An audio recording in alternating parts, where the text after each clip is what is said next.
and offer these covers, but people are probably not just aware of how much they can leverage on insurance. So if you have an insurance protection on a facility that you're running that protects you against defaults or protects you against job loss, then at least you know that pending when this when the economy bounces back to itself, there's something that you can at least fall back on. It will probably not pay you, 100%, but in situations like this, whatever it is that you can grab would obviously be very welcome. And finally, like what you guys said, you just need to prioritize at times like this. You obviously, all your objectives and goals would obviously not happen.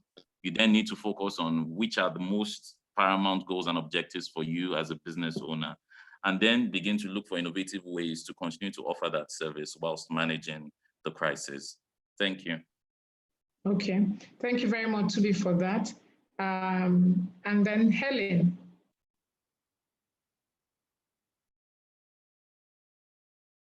Okay, so my take on business continuity again is you need to first assess the risks before you, because these are not normal times. So before you move and find a way of continuing your business, you must think of the risks of ensuring that you stay open. So I'll give you a classic example. At the beginning of the lockdown, they said that people in food business could continue running their businesses. And so a lot of people went out. And what happened? You found people whose vehicles were arrested, and then they lost a lot of goods. Perishable goods got damaged. Some people's goods were vandalized.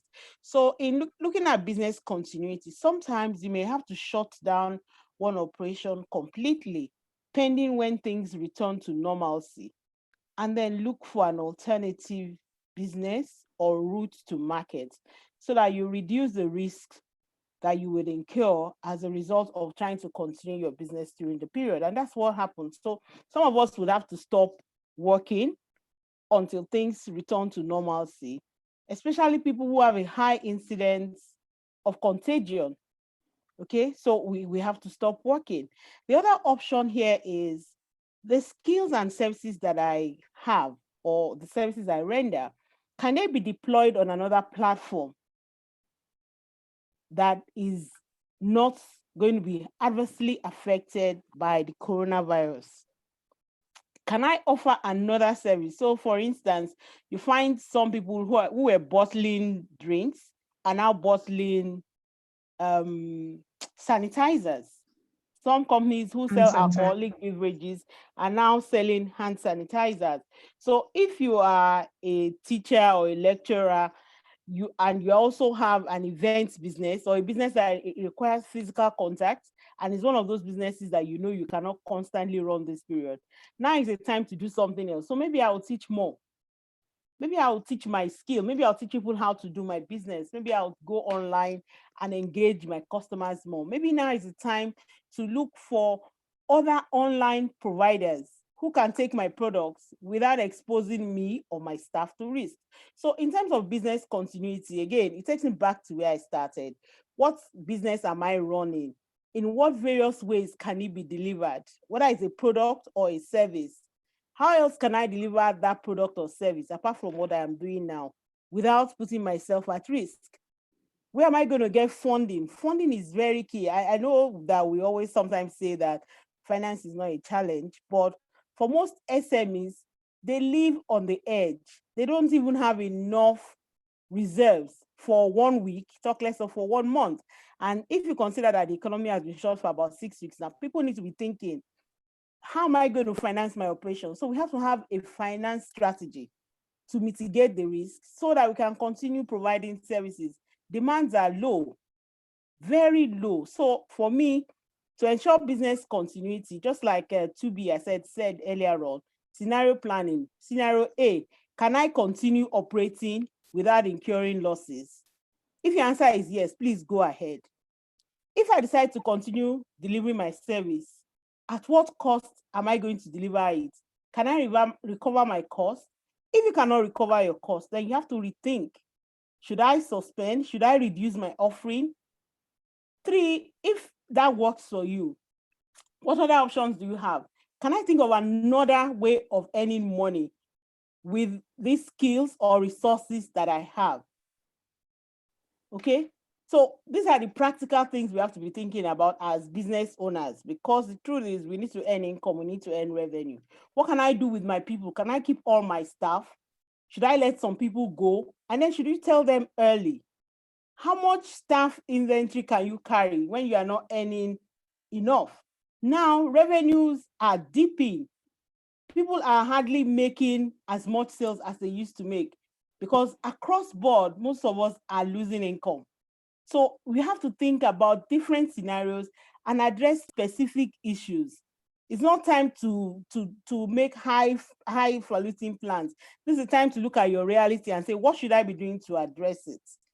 So that we can come out with practical results to ensure we can continue to stay in business as the COVID-19 continues to spread and is being managed. Okay, all right, thank you. Kayode. Very insightful feedback from Helen, and I think that contribution is very well spot on. I'll just pick a few things from what she said, because she's more or less done good justice to that question. And I think for me, it's a reality check. And there is no better time than now to actually be able to sort of understand the magnitude of, whether we call it scenario plannings or stress testings, that need to be done to ensure that the business stays afloat. But without taking anything away, I want to go back to one of the things that Gboyega mentioned, which is the need to lock in relationships. And perhaps one of the things that will keep some businesses alive today really is the fact that you have customers whom you're already servicing and whom you need to be able to understand how best to provide either the same service or an alternative service that will still keep them engaging with you as a business. Yes, whilst we understand that it will be very difficult for people to just physically shift or change tactics. So it might be easy for someone who's bottling water to probably think of doing something else on the side.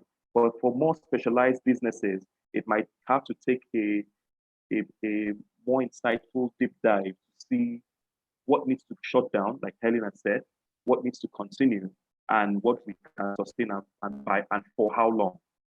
But the business continuity plan that was mentioned, I think at the start, just basically encapsulates everything that has been said, from the need to plan the different scenarios. What is my most optimistic outlook, and how do I respond to it? If this continues at this rate in the next 6 to 12 months, where do I find my business, and what responses do I need to put in place? And most importantly, also saying, how do I keep my customers? Because those are the guys, or those are the people who ultimately would be able to help the business not only maintain its current level of performance or productivity, but most importantly, support the business to rebound when the time comes. Okay, so thank you very much.